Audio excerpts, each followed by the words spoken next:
تو ماہ سفر جو ہے وہ اسلامی کیلنڈر کا دوسرا مہینہ ہے.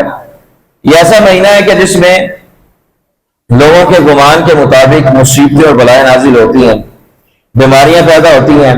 یعنی بیماری ایک جانور سے دوسرے جانور کو لگتی ہے، پھر اس سے دوسرے کو لگتی ہے، ایسے ہی بڑھتی چلی جاتی ہے.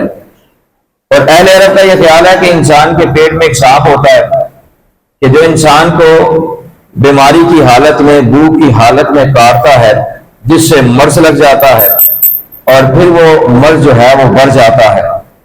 اور مسز جوہر صاحبہ نے ایک کتاب لکھی ہے جس کا نام ہے قرب الہی.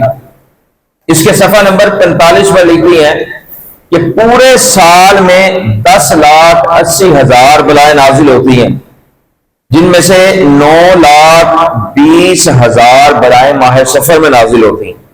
مسلم حدیث نمبر 1745 میں آتا ہے.